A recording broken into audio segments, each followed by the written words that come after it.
Have you ever woke up and wondered what was wrong with you?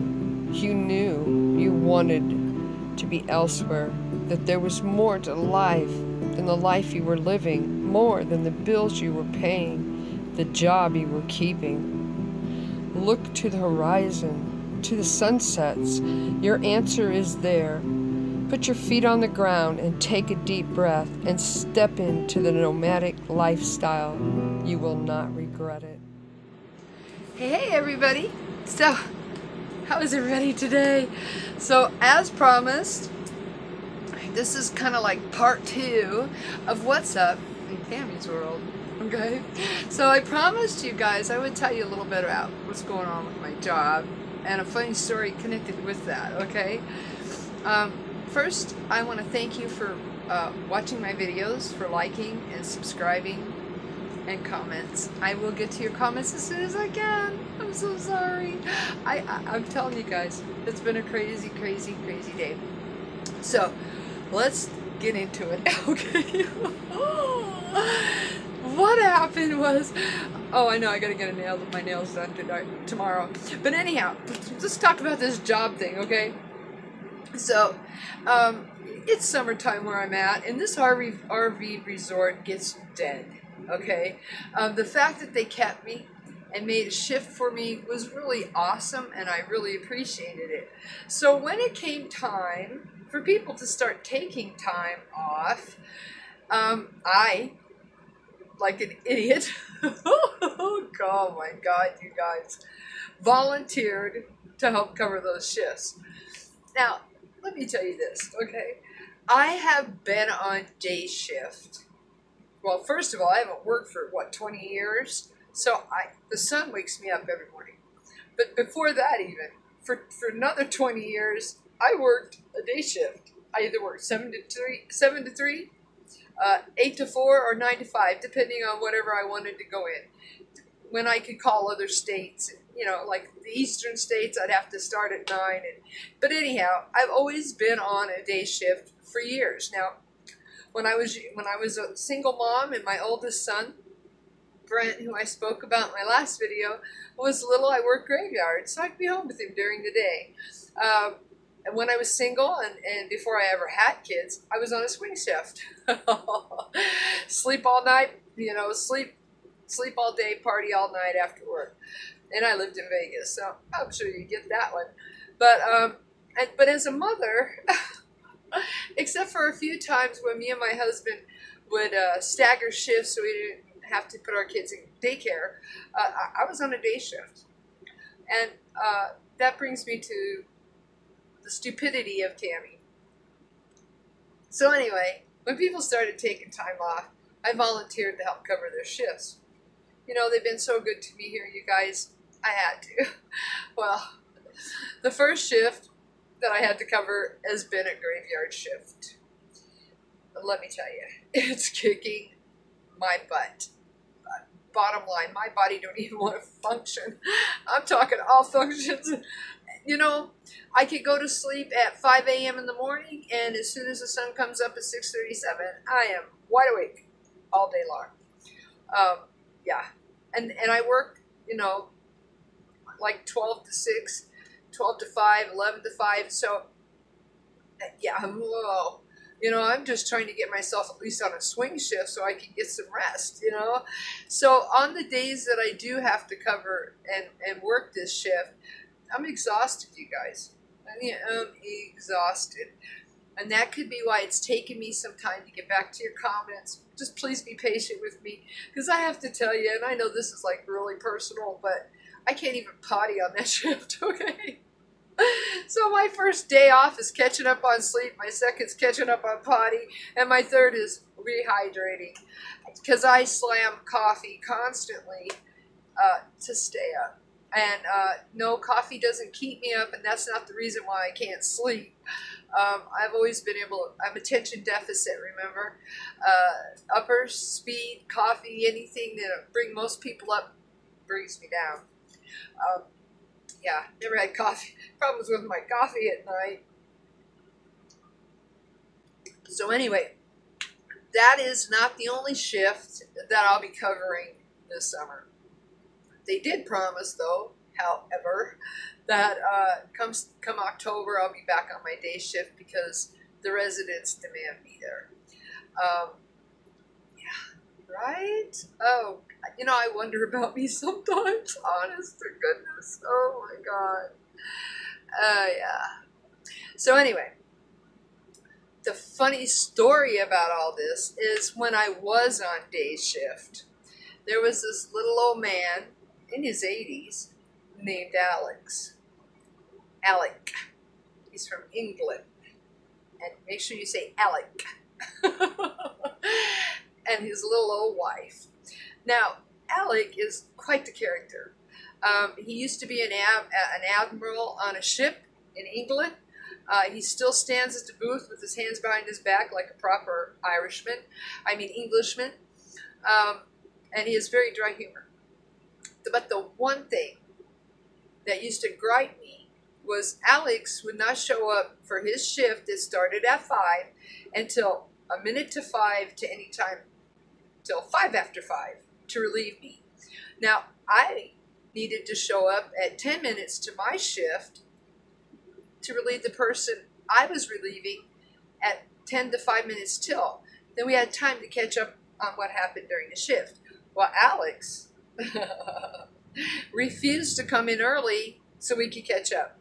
And after a month or two, I got pissy. I just would leave. I told my boss, he's not showing up on time. My boss says, you have a key, lock it up. Your shift's been covered. Well, I did that. But the days he did show up at 1 minute till 5 or 5 straight up, the minute he'd walk in, I'd walk out. Have a good night, Alec, and I would leave. Well, karma, what comes about goes about. Life, vengeance, whatever you want to call them, has a funny way of slapping some of us in the face. Alec did this to me for 6 months, you guys. 6 months. And anytime I relieved anybody else, I sent them out anywhere from 15 minutes to 5 minutes before shift ended. It feels good to leave 5 minutes early, especially when you're relieving early. So anyway, come to find out, when I took the graveyard for this particular time, for this coverage, I was now relieving Alec. Oh, yeah. Guess what? That old boy is not happy. Because I spoke to the guy who I'm covering right now, and he has always released Alex at 15 minutes till 11. That means that Alex was getting extra time on everybody else. And, I show up at a minute till now. And you know what? I can see it in his face every time. But let me tell you, this little old man, they claim he's got dementia. No, he don't have dementia. So my second night on graveyard, I come in and I relieve him at a minute till, and he tells me, you need to make sure that I leave the keys for you to lock everything up. And I said, they don't pay me to babysit. Just saying. And not only that, you're like, 30 years older than me? You should be babysitting me. And don't you know? And I didn't check for the keys the next night. And don't you know, he had taken them home. He didn't bother to bring them back up to the booth. He kept his little butt at home. So you know what I did? At 4:15 a.m., I went knocking on his door, and I knocked until he opened it. But I want to tell you guys what really pissed me off is he knew all along he had those keys because he had them sitting on the table to hand them to me when I knocked. I'm still showing up at a minute till 11 to relieve him. So then, that didn't work because I turned him right into, first he didn't lock all the doors. I turned him into the boss. Then he did the thing with the keys. I turned him into the boss. Now, the next thing he did to me was this booth, you guys, I kid you not, my bathroom is bigger than this booth. If you've ever seen a security booth at a base or anything like that, they're small. I mean, they're little bitty rooms. They're so little that when the company has the bug man come out, he won't spray inside that room because it could be toxic. He only sprays outside, puts a barrier down. Well, Alex decided the ants came out of hibernation. Little red piss ants. They don't even bite. The first week I was on graveyard, well, the Thursday after he found out I was on graveyard and I was no longer relieving him at 15 till, but a minute till, like he had done me for 6 months, he sprayed that room. He soaked that room with bug spray. I'm allergic. My face swelled up, my eyes swelled up, my body swelled up. It was terrible, you guys. It was terrible. The next night I went in, I told him, don't do that. I am allergic. You will put me in the hospital. So he goes, oh, I didn't spray inside. I said, you told me last night you did. Because he told me. I sprayed inside and out. I said, you're not supposed to spray in that booth. Oh, well, and I put ant traps down. That's okay. Don't spray in there no more. So I went in last week. Yeah. My first night, fine. No bug spray. Everything worked out good. I only worked 2 days last week. Thank God. But anyway, Friday night. He soaked that room so bad with bug spray that I couldn't breathe. And I didn't stay in there, you guys. I sat outside the whole night long, which is dangerous for me, a female, to be sitting out in the middle of nowhere, right? I sat outside the whole night long. It was so bad, the smell, that one of my residents came by at 2:30 in the morning to say hi, and as she pulled up, she went, what is that smell? I said, it's bug spray. She goes, oh my God, it is. She goes, where's it coming from? I said, Alec sprayed the booth. She goes, oh my God, that'll kill you. I said, I know. So, needless to say, after my face unswelled, because I was only in there for 20 minutes, you guys, when I couldn't take it anymore.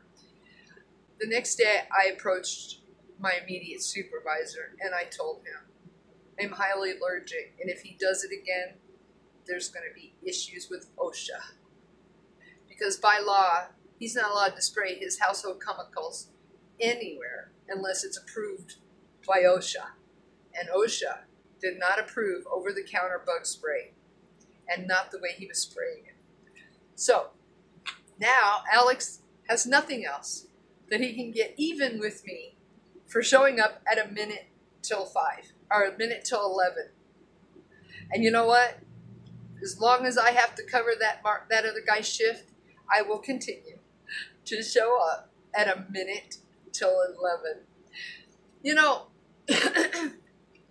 it's funny that where I work, some of the people who cover the security booth, I call it a welcome area,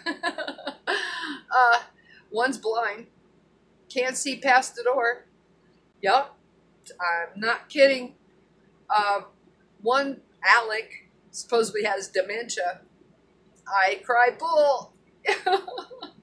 He's just ornery old Englishman is what he is. He's used to being a boss. I have one that is 89 years old. I am the youngest person at 59 that works that booth. And I often wonder how they do it. I know why they want that job. I want that job because I'm crippled. But I don't know how the old guys do it. I mean, they sit in there and they play cards. They have people come visit them. It just makes you wonder. You know, all in all, I'm very thankful for my job. Volunteer work, I should say, for those of you who think I'm corporate America. Yes, girl's got her spunk back today. Some of us put 100% into our jobs. And then I guess as we get older, maybe that diminishes. I don't know. But I know that the volunteer work that I do is important to me. It gives me pretty much a free place to live.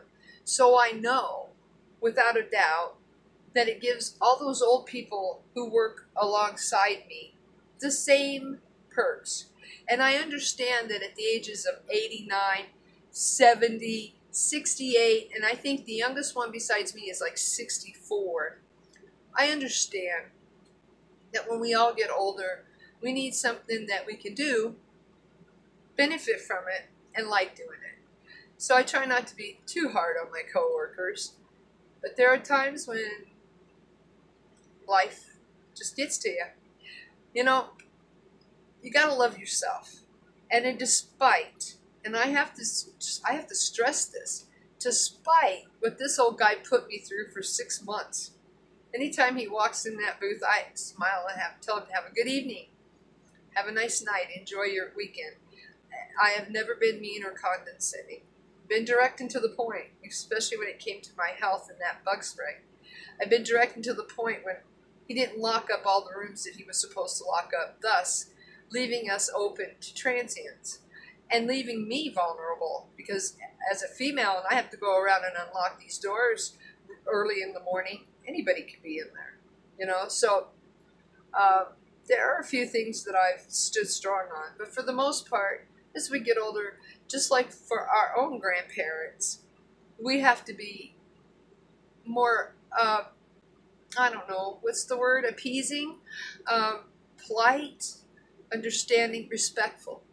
And they do things because they're old and they're cranky, and I know, I had a grandmother who raised me, but the fact is this job is as important to them as it is me. So anyway, I hope this also helps you. This is number 2 and the last video of what was going on that got Tammy as cranky as she did in all those other videos. Don't forget to love yourself. Because if you don't love you, you can't love anybody else. And nobody can love you. Have a blessed week. Peace.